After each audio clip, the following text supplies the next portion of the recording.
السلام عليكم ورحمة الله وبركاته. النهاردة جينا لكم فيديو جديد هنتكلم فيه عن العصافير.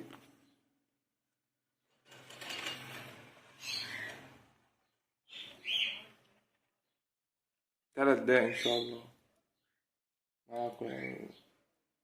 صح يا علي؟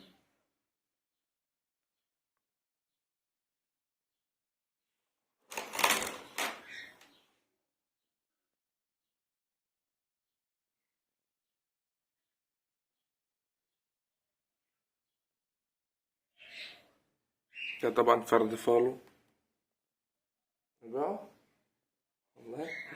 هنبيعه طبعا لسه.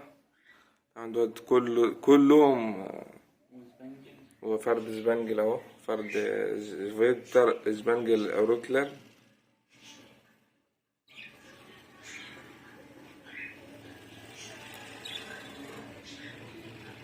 طبعا ده الاكل قدامهم، طبعا حطيت لهم بيض والله النهارده.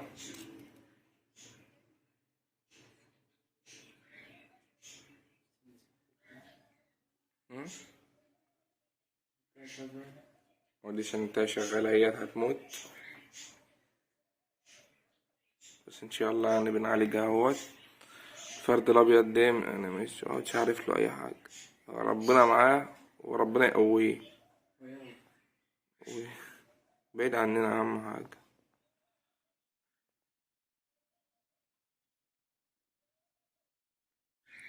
طبعا زي ما قلنا لكم، لو عندكم اي فكرة فيديوهات اكتبوا لنا، بس اكتبوا لي بس في الكومنت، ما تضربوش بعض. فرد الفلو ده طبعا شقي، احنا نسيب الفرد الازرق ده اهو.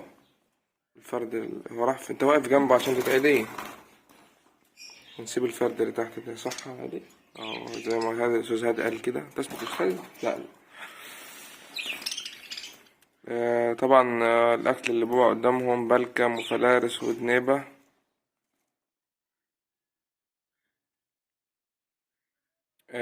وطبعا ممكن ان احنا نقدم يعني هادي بيقدم بلكم وفلارس بس بيتي اتخرب منهم والله، فزودت دنيبة. فلما عرفت ان الدنيبة بتبقى سهلة على تزقيط العصافير، تبقى احسن، تبقى سهلة للجوز، جبت دنيبة.